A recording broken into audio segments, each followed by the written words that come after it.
Hey, everybody, welcome to our sales mastery training. My name is Mario Delgadillo out of Dallas, Texas. And today we are going to talk about, it might be a little bit of a workshop. So I look to hear from you guys on this.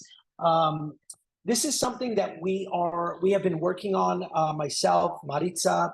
Thank you to Tony, who's also given some of his advice and feedback, Patty as well, on just continuously trying to hone down the IBC process. Now, how many of us, and we'll do this, right? How many of us absolutely love Maritza and all the work that she's done for you guys? Yeah, yeah. Let's see the little spirit fingers here, right? Okay. She'll never say it, but y'all are working her to death. God damn it! Like she's like working to the bone. Now, because of that, myself and Wintis and Maritza have been kind of following the numbers. And while we've had a lot of really big cases, I think we could be moving a lot faster and doing a lot more if we figured out ways to empower you guys. Okay. And so we're tweaking and we're growing. For instance, the initial phone call, right? The script. Patty has volunteered yesterday to kind of work a little script that she's been using and get it over to me. So it's a fluid thing, right? But I want to walk through the process and really kind of reiterate why it's so important that we're all on the same page as far as the process is concerned. And then from there we can implement, and then from there we can duplicate, and from there, hey, sky's the limit. Okay. So first and foremost, guys, when we look at our IBC process, our very first phone call, the objective, right? The takeaway, the walk away from the very first phone call is to have a completed financial needs assessment, right? The FNA talks about who they are, where they live, right? What type of accounts that they have, what type of income that they make, what are their retirement goals. We talk about, their underwriting questions and whatnot, right? Now, there are some other things that you are trying to accomplish on this very first phone call that following the script accomplishes. Do you guys think of anything else that you're trying to accomplish outside of the FNA during that very first phone call?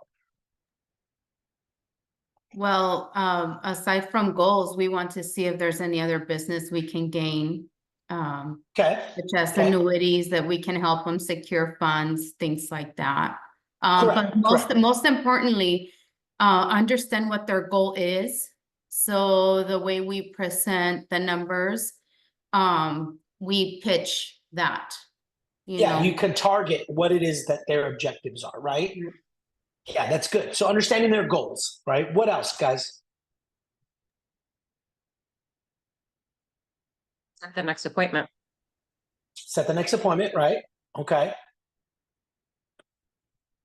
So build rapport is one of them. Okay. Create value. Create value for who? For what? You. Okay. Have you ever gone down the pipeline with somebody and then they disappear? Right? You just can't get a hold of them. That's because they don't have any value for you or your time.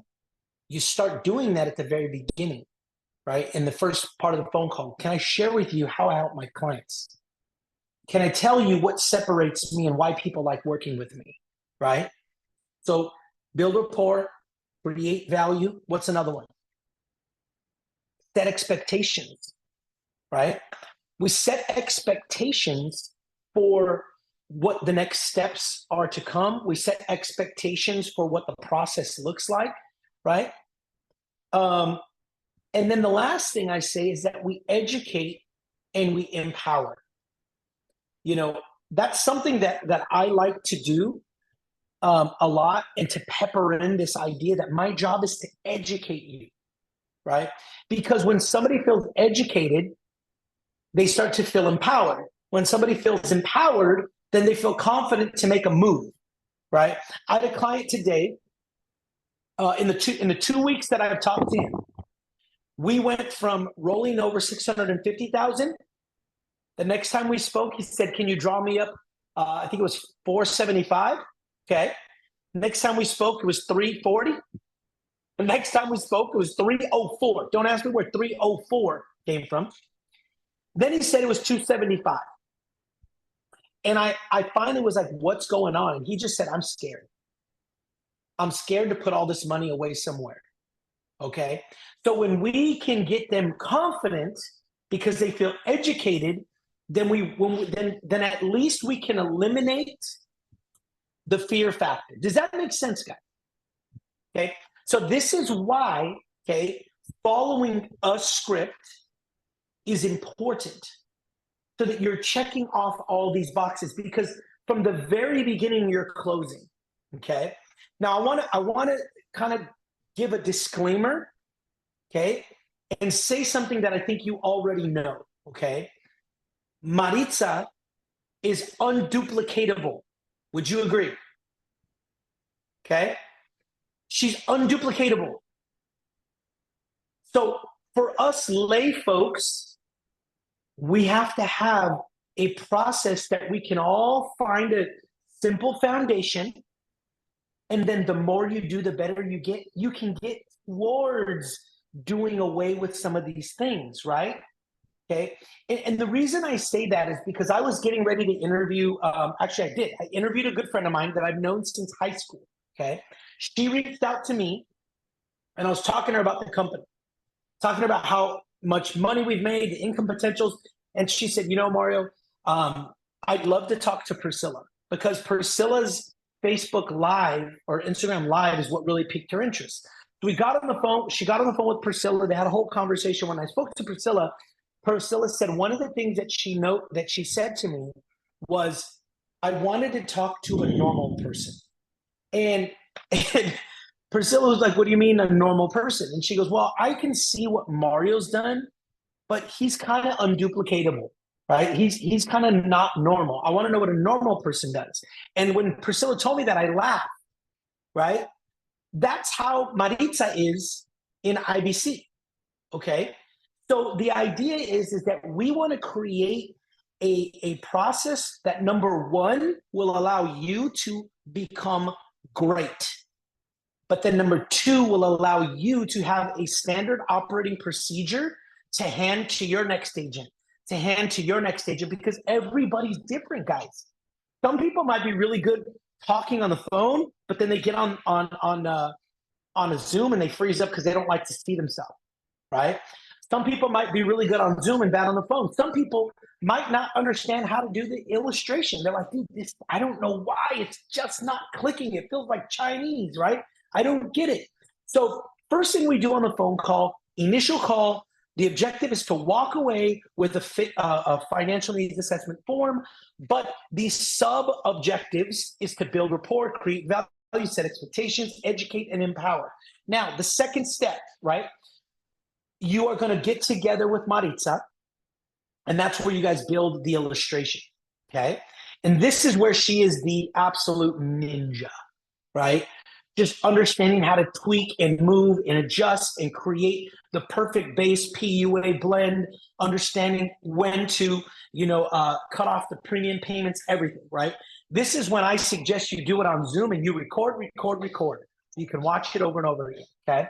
My goal is to get Maritza doing that the most, not doing anything else, because that's the other stuff we can learn, right, with our tools.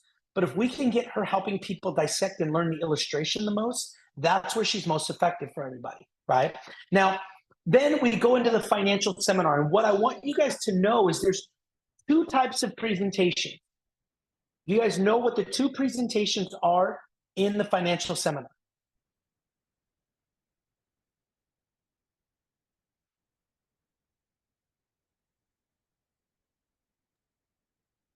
No? The two presentations that basically like what we have to explain in them. Is that what you're asking? Pretty much, yeah. There's two types of presentations within the one appointment. The first is the obvious. Education. Isabel said it. Education. And then the second is what? The tailored illustration, the tailored numbers. Boom. That must be why you're so badass and you're making all this money. Dang. Whatever.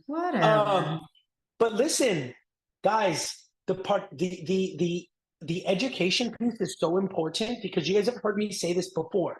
I literally visualize myself as an attorney stating my case to this client, right? And so when you go into the financial seminar, first thing you're doing at the very beginning is we're creating credibility. How do we create credibility? By taking the time to talk about who our founders are, right? Where is our office at, right? Guys, you don't think so, but that matters. Isabel, you just had somebody who said they want to meet in person. Why? Because they want to know if this is real. Yeah, Right? yeah. When I was digging into asking certain questions, he felt it was too intrusive. And he's like, no, this is too much information. I probably just got the wrong number. And I had to actually call him back. And that's when he said, I want to meet someone in person. So, yeah. See? Because meeting in person, touching a building creates credibility, right? And so if you want to, again, I'm speaking to those of you that have had clients that go and they just disappear into the distance. Guys, no matter what, clients are going to disappear. It's just going to happen. You could do everything right and they're just going to fall away. But if we can do things to limit, right, the risk of them disappearing, then we do it. So spend time saying, guys, let me tell you about our founders, right? And you go through each one. This is Mr. Mario. This is Miss Maritza, who you're going to talk to today, right? If she's on with you. And then this is Mr. Wences, right? And this is what he does. Now, our offices are in Dallas, in a suburb of North Dallas called Prosper, right? And blah, blah, blah. These are our partners. And you showed the screen. Guys, we don't even use John Hancock, but why is John Hancock on there? Because people know the name. It means something. AIG, we just write a little piece of business with AIG. But that name is big, even though they call it Corebridge now. I still use AIG, right? That is building credibility. And what also is it doing is it's validating who you are, right? That's in key. And then we continue with education, right? But what you're doing is you're building your case. Okay, you're building your case towards the end, right? When we go and we give our closing statements as an attorney. The closing statements are when we pull up that illustration, right? So here's the other thing: you create leverage. Okay, all the way through this process, what you're doing is you're teaching them things that they didn't know before, so that down the road you can use that thing to get them moving. Right? It's creating leverage, right? I'm a very visual person, so I think of have any of you ever gone rock climbing? Like not like at a place, like actually gone rock climbing, and you see these guys that are amazing out there. Did you know they're actually creating their hand like little things as they're going? Like they'll be climbing a mountain and they'll pull out a thing and go, and they put it in, and then they go to the next one, right? These are little footholds that you can use throughout your presentation. And when you grab a foothold on someone and you teach them something, right? Like the idea of participating, right? I'm glad Glenn is on. We went over the IBC presentation. And when he realized that they can borrow their money from the insurance company, but the money's still participating, he was like, come on, bro. Are you serious? Like that's a leveraging tool that we want to use in case we need it later on down the road. So creating leverage. Guys, get them excited, right? That's what this is all about, getting them excited. But the one most important thing that spending the educational time in the PowerPoint does is it proactively overcomes objections, okay? There's things that I'm going to go through today with you that you've probably had people ask you questions on and make, because here's what people think, right? People think that they know what they don't know because they've gone to social media, right? Or how many of you have had somebody come back and they found this article that says, well, they say blah, blah, blah, blah. And then you scroll down to the bottom and it's just a phishing tool, right? There are people who will say, well, participating whole life is bad because, and then at the very bottom it says, by the way, if you're interested in getting pure, wholesome financial advice, click on the link below and I'll call you. It's just a phishing scam, bro. Like, so, but the internet, I tell this to people, is like the bathroom wall. Okay. You know who can write on the bathroom wall? Anybody. Like, you could sit there and just be like, right? Who can write on the internet? Anybody. So because it's on the internet, it doesn't mean jack crap. But we have to proactively go out there and answer these objections and be able to overcome them. And the way that you do that, especially guys, when you're new, you overcome objections by educating upfront. Does that make sense? Okay. And then when you go into the illustration, to me, the illustration is one thing and one thing only. Sell the dream, baby. Because look, I'm going to tell you this much. How many of you guys have seen your very first participating whole life illustration? And you're like, holy crap. Like, those numbers are just all out sexy. Like, I want one of those things, right? But you got to get them to that point, right, where they sell the dream. But here's the deal. Sometimes the dream is so sexy, it becomes unbelievable. Sometimes they look at these numbers and they're like, this is too good to be true. But if you spent enough time on the education, then you just take them back. Remember I said that? Well, remember, let's connect the dots to 7702A and how you can grow money tax-free, right? So it all fits together, guys, okay? So sell the dream, put their eyes on what could be theirs, right? And so with that being said, I'm going to walk through the first version, okay? So we might add to it. Okay, this is where I want you guys all, this is where like the workshop section of our training today will happen. I want to hear from you guys, okay? So we might add to it, we might take away, okay? But this is like version 1.0 of the trimmed down version of the IBC presentation, okay? So I think it was 19 slides, now it's down to 14, okay? So let's see. I'm unsure if you've ever watched $1 Million Listing. You're reminding me of Josh. I hope Josh Altman's loading. So yeah, that's good. All right, but what do they do? They sell the dream, right? People buy with emotion. You buy a house. What do they say? Patty, can you imagine sitting here on a Sunday morning, drinking coffee, and the kids are playing in the back? It's freaking selling the dream. That's what we do, right?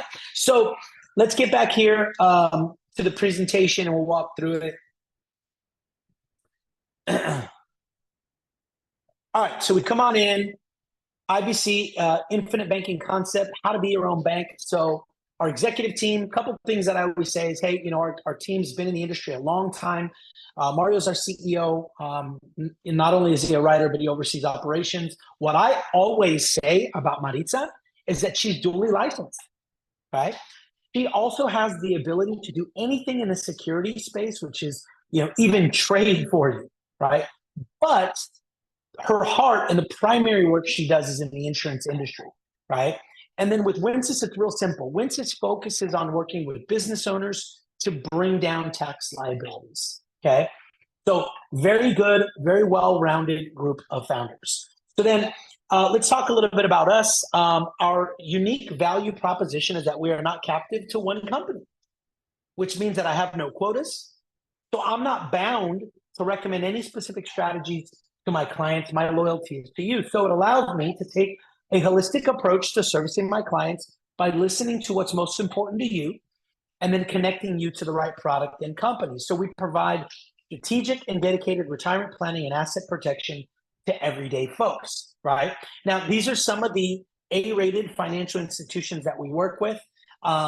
As you know, or some of you may not know, Guardian is extremely strict about where we put their name and their logos and stuff. So we don't have it here, but I know a lot of you guys are using Guardian. And so a couple of things that I like to do, right? So again, we want to monetize to a degree, okay? And I know this sounds weird, but sometimes you have to get them a little nervous, right? A little worried, build up their emotions. So how safe is your money? Well, the first thing we want to talk about is the illusion of protection, which is what? FDIC insurance and the IRS and civil asset forfeiture laws. So what can the IRS do to take your money, basically. So the illusion of protection. Okay, so this is a revamped, simplified page, right? So FDIC protects up to $250,000 of your money that you have in your bank account. Now, their backup plan is they can jump that to $500,000. But how solid is that backup plan? Okay, well, let's take a look. The current total bank deposits in the United States are 5.37 trillion. So the total amount of money people have in banks right now is $5.37 trillion. That said, the $500,000 backup plan, okay, in protection equals to about 2 cents for every dollar deposited. You basically have 2% of $5.37 trillion protected by the backup plan. Is that really something that is safe? Most people, oh, well, FDIC insurance has my back. No, they don't. They've got like 2 cents for every dollar worth of protection right now. So that's number one, okay? Number two is, what can the IRS do to take your money, right? The government now has full authorization to your assets because of the Patriot Act. Okay, so the Patriot Act allows the government and the IRS to seize your accounts without any formal accusation or proof of tax evasion, money laundering, or criminal activity of any kind. Okay, they can basically do whatever they want. Okay, that said, okay, so this here is how we're just building some, just so we know, we're building some things in their mind like, oh, snap, I didn't know that. Hey, that's scary, right? Am I really protected? So now we come into, let's talk about what infinite banking, also known as be your own bank, actually is. Okay, so I simplified this for you guys. Remember, we're building a case. We're telling a story, okay? So IBC is about becoming your own bank rather than saving or borrowing money within a traditional bank. You do this by opening a participating whole life insurance policy specifically designed to grow your money tax-free for this IBC strategy. Now, as the cash value of your policy rises, you can tap into it anytime by borrowing your money, okay? So if a client also drops in a lump sum up front, they have access to about 90%, usually within the first month. And I usually say it's usually about 7 days after it closes, by the way. And you can use it for borrowing purposes. Because the loan that you borrow is secured or backed up by your death benefit on the policy, they give you extremely low rates, okay? Now, better yet, your money can continue to earn interest and dividends despite having been borrowed against. And we're going to talk about what participating, that word means participating. We're going to talk about that in a sec. So some advantages from a tax perspective. This account is considered tax deferred because the cash value will not be taxed while it's growing. So your money will grow faster because it's not being reduced by taxes each year, like in your 401k or whatnot. Now, this means that the interest you make on your cash value is applied to a higher amount because it's not being depleted each year. Now, participating basically means the owner gets to participate in the insurance company's profits each year by earning dividends. So what happens is every year, the company assesses its profit with the participating investment fund's actual claims and expenses, and then the profits are then redistributed to you, the policy holder. Now, most companies have paid dividends for over 100 years straight, even during the Depression and the 2008 crash. This is verifiable. So that said, see, this is I forgot to fix this. Crap. While I do that, any questions so far? Anything you saw? What are you thinking so far? Is it simple enough? It is simple, but some of the questions my clients have is like, okay, so what, since you're saying that their lowest rate, what is the rate that we can borrow, or what's the interest rate when we borrow? Well, remember, you're doing a presentation, so they shouldn't be jumping in and doing that right now, but we will cover that because that's in here. Plus, that's the illustration, okay? So remember, this is the education portion of what we're doing. So if somebody were to be like, well, so what's the interest rate? Let's say it's a great question, and it's exactly what we're going to cover in a few minutes. Just hang tight or write it down, and we'll make sure to come back to it. You just keep on rolling, okay? But yeah, anybody else? No? Okay, good. So now this is an important one, okay? Because a lot of people love stock growth with no risk, no volatility. So unlike stocks, participating whole life benefits do not come with any volatility, which is risk. So you agree upon the terms up front with the company, what you will pay each month, how quickly your cash value grows, the death benefit that will be paid to your heirs. No surprises, no plot twists, just a contract between you and them.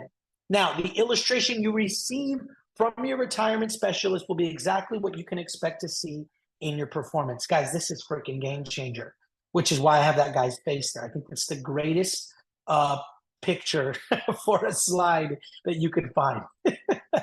All right, next up, liquidity. This one I really simplified as well. And we just did a couple of bullet points. So no credit check or loan application to access your money. You have liquidity just like a savings or money market account. That means your policy can double as your emergency fund because you get access to it quickly. And that means higher returns with better tax advantages than keeping your money in a savings account. Tax-free death benefit when you pass, okay? So very simple. Now, we'll go into interest, dividends, and loans. So when borrowing money against your participating whole life policy, you keep earning interest and dividends on the full amount. That's what we call participating money. Now, that's because technically you don't pull any money out of the policy, okay? You're borrowing money from the insurance company and your cash value is simply the collateral. So you keep earning cash value along the way. Now, let me give you an example. Here's what you talked about. Now, I didn't get to update it, but we have one for Guardian as well, but we can't even use their name. So Foresters is a big name, but you could use this. So currently, Foresters is paying a 5% fixed interest rate plus 6% in dividends on your cash value. So that's 11% growth. And if you borrow money from them, it's at a flat 3%. So your money's gonna outgrow the balance that you've owed, right? That is simple. Imagine growing your money at 11 and then you borrow against it and you have to pay it back at 3%. So you're earning 7%, outpacing what you owe constantly. Guys, those numbers do really well. You don't have to be a math whiz to figure out you're winning in that strategy. And then finally, this is another simplified version. So guys, I want to encourage you. What I'm about to show you with your own personal numbers is basically do what the wealthy do. They use what we call double duty dollars, where they let their money make them money. Okay, so what you do is you fund an IBC account, either monthly or with a lump sum or both. Okay, use the account value as collateral, borrow your money, you loan, right, in a loan from yourself, pay less interest while the original amount grows, participates, pay down debts, invest, enjoy the tax benefits, and actually the death benefit as well. So right here, I'm going to actually create a very generic illustration, okay, that we can use if you're doing a financial seminar, right? Because on a financial seminar, okay, meaning for a new person, so there's two types of financial seminars. Okay, I want to make sure that we clarify this, and maybe we need to rename them. There's a financial seminar that like Jacqueline's about to do, Glenn's about to do, where you're getting your business started up and you're inviting people over to this group Zoom, right? This financial seminar that people do when we start is not anything catered to anybody. It's more of a general information session.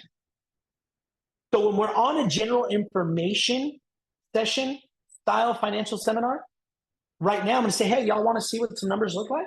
Yeah, okay, cool. So let's say we have a male out of Texas. It just says male, Texas. You know, he wants to put in $20,000 that he has in his savings, and him and his wife decided that they can put in $1,000 a month. And we just break it down for them.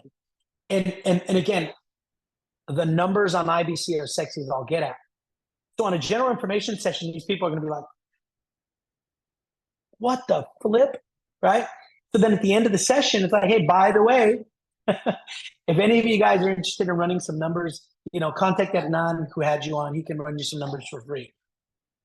But if you're in a one-on-one, then this is where you go into your illustration, and that's catered towards them. Does that make sense, guys? Okay. Now, before I go into the illustration, I literally say, okay, boom. So we're done with the informational session of our presentation. But before we move forward, Darina, what do you like most about what we've covered so far? Right? It kind of goes back to what Isabel said at the beginning is I want to know what caught their attention so that when I'm going into the illustration, I know what to focus on and kind of what to highlight more, right? But you also want to just get them verbalizing and selling you back on what the product is and what they liked about it and what type of things that they're seeing. Then you go into the illustration portion, and maybe this is where you say, and now I'm going to introduce my partner, who's vice president of sales, equity founding partner in the company, right? Out of Fort Worth, Texas, Miss Maritza Sepulveda. And Maritza comes in and then does what she does, right? That's what we should be doing. You guys should be doing the presentation, because here's what my mentor used to say when he was training somebody to present. He used to say, don't worry about it. Because when you bring me in, I'll come in with the broom and clean up anything you messed up, right? So as he goes through it, like let's say you went through the process and you just fumbled like 2 or 3 spots, Maritza's going to be sitting there and she'll go, okay, go back and talk about this. Hey, thank you so much. Real quick, before we get into the information, I just want to clarify one thing. She said such and such, blah, blah, blah. It's really this or blah, blah, blah. She's skilled enough to know how to get that broom and clean up. Okay. So we're good. Then she goes into the illustration, right? And then what do we do now? Now we have a duplicatable process, because once you take over and you bring someone on, now you play the part of Maritza, right? You play the part of Maritza that is coming in with the broom and going over the illustration. That makes sense? All right. So all that being said, I'm going to stop the training.